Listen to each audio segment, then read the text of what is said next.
Assalamualaikum dan selamat sejahtera. Saya adalah Muhammad Syamil Husni bin Nasib dan saya adalah Ketua Kumpulan 104. Tajuk kumpulan kami adalah Konsep Etika dan Peradaban Barat serta Pengaruhnya dalam Masyarakat di Malaysia. Pengenalan. Etika dan peradaban penting dalam sesebuah masyarakat, namun tahap penghayatan berbeza dan dipengaruhi oleh perkembangan sejarah, struktur sosial dan biografi masyarakat berkenaan. Penghayatan etika dan peradaban di Malaysia boleh dihuraikan dan difahami mengikut acuan Malaysia berdasarkan susun masa evolusi sejarahnya, iaitu pra-kolonial, kolonial dan pasca-kolonial. Sifat dan kefahaman mengenai etika berciri moden diperkenalkan dan dilaksanakan semasa era kolonial. Akan tetapi, etika telah pun wujud pada pemerintahan Kesultanan Melayu pada masa itu dalam bentuk adat istiadat dan adat restam. Ini adalah sebahagian bentuk etika yang mendukung sistem nilai pemerintahan masyarakat tradisional serta peradaban. Kemodenan dunia pada hari ini telah mempengaruhi minda generasi muda dan kian merupakan adat restam yang diamalkan oleh nenek moyang. Objektif untuk kajian ini adalah 1.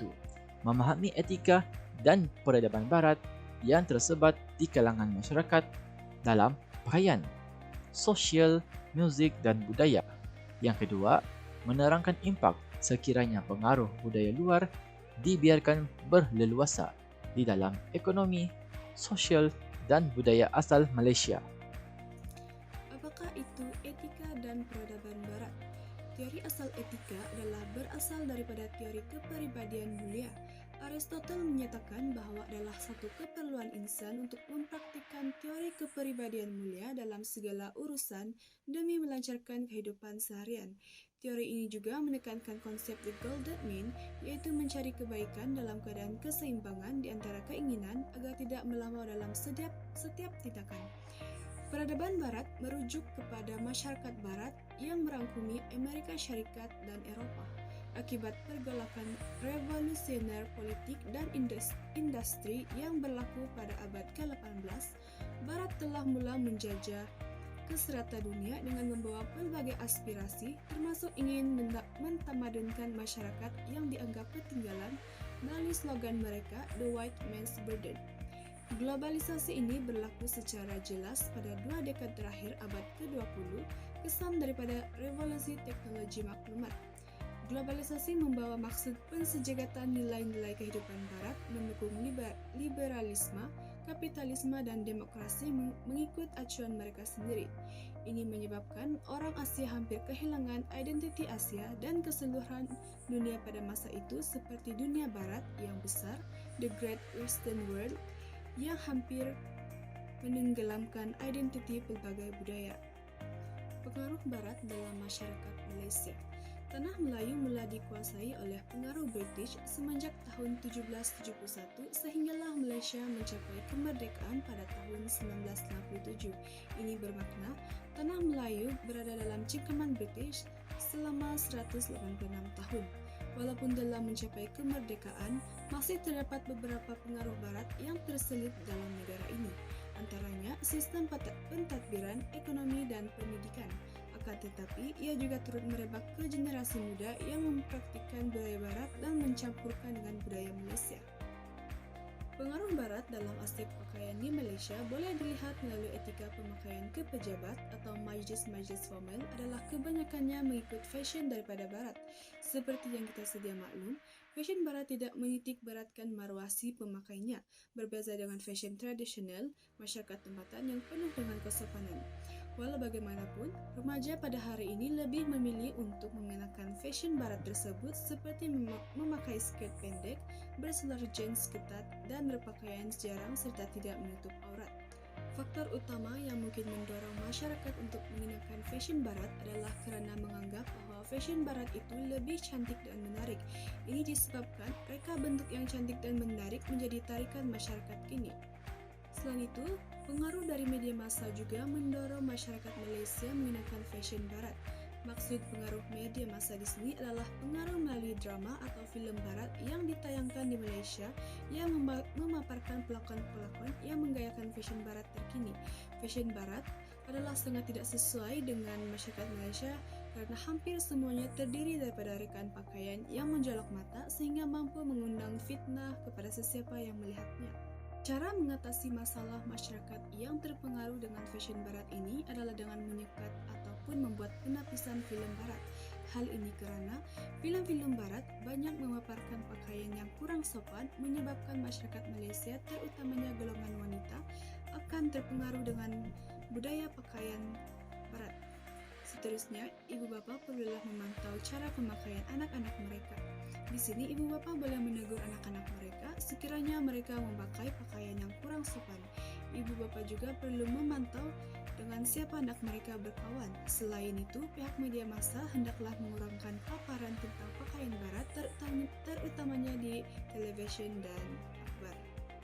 Aspek seterusnya adalah berkenaan dengan pengaruh barat dari segi sosial dalam kalangan masyarakat Malaysia. Gejala keruntuhan akhlak dan pembabitan jenayah dalam kalangan masyarakat Malaysia bukan benda yang asing lagi bagi kita. Hal ini merupakan masalah sosial di negara kita yang menyumbang kepada kesukaran mencapai kemajuan. Semakin hari, semakin marak pengaruh barat yang diikuti oleh remaja Islam menyebabkan mereka semakin jauh dengan nilai keagamaan. Gaya hidup bebas tanpa pedoman bukanlah sesuatu yang perlu menjadi kebanggaan kepada kita karena ini mencerminkan kita sebagai rakyat Malaysia menerima pengaruh buruk barat yang bebas melakukan apa sahaja tanpa bimbingan agama. Antara pengaruh barat dalam aspek sosial yang telah sekian lama menjadi ikutan masyarakat Malaysia kini adalah seks bebas ataupun pergaulan bebas antara lelaki dan perempuan. Pengaruh sosial ini sepatutnya tidak wujud dalam kalangan rakyat Malaysia kerana Islam itu sendiri menggariskan batas pergaulan di antara lelaki dan perempuan yang tidak mempunyai ikatan. Pendidikan seks menurut Barat amat berbeza dengan Islam di mana remaja Barat sangat bebas serta tidak terkawal dan hanya diajar untuk mencegah berlaku kehamilan. Selain itu, perbuatan LGBT sehingga ada di antara masyarakat negara ini berani memperjuangkan hak golongan songsang itu. Hal ini sudah pasti menimbulkan pelbagai persoalan tentang kedudukan agama rasmi Malaysia di dalam perlembagaan persekutuan.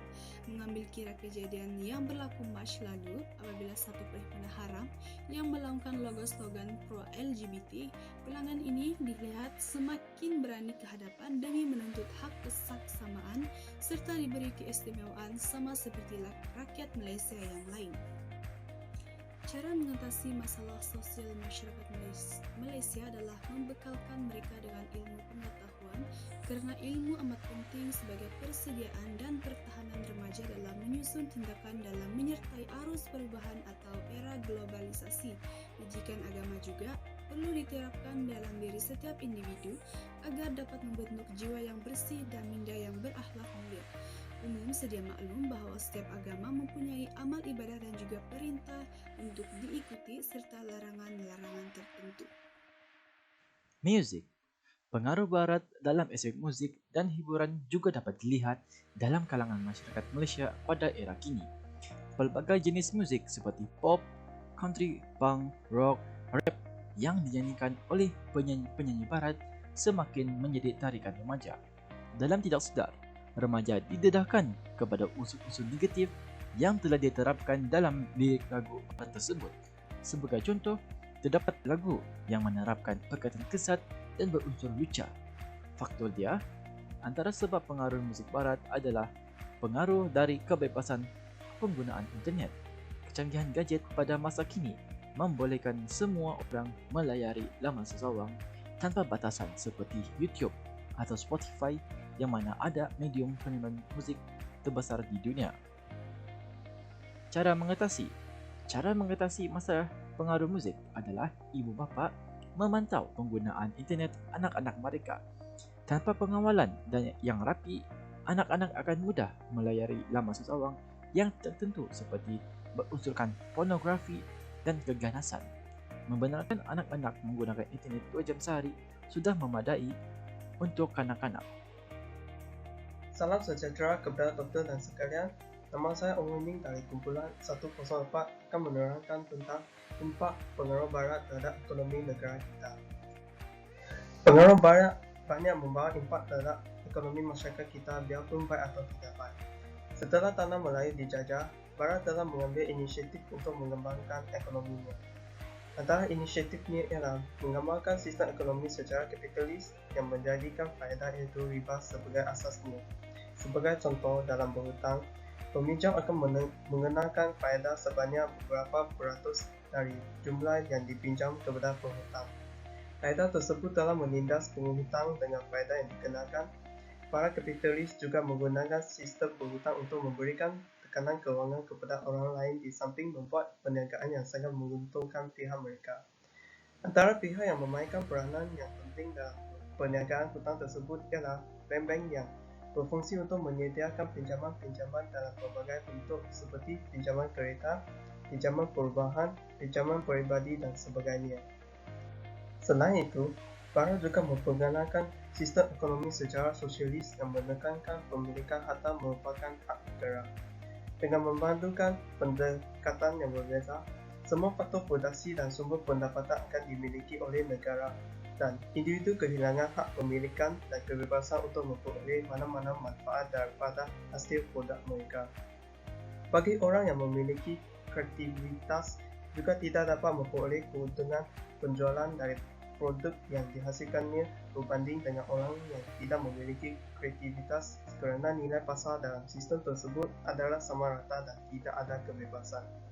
Negara yang akan menentukan dan menyediakan konsumsi terhadap hasil produksi berdasarkan keperluan individu. Jadi, dalam suatu bidang ekonomi, hak individu akan ditentukan melalui dasar kesamaan ekonomi. Keadaan tersebut kelihatan berat sebelah.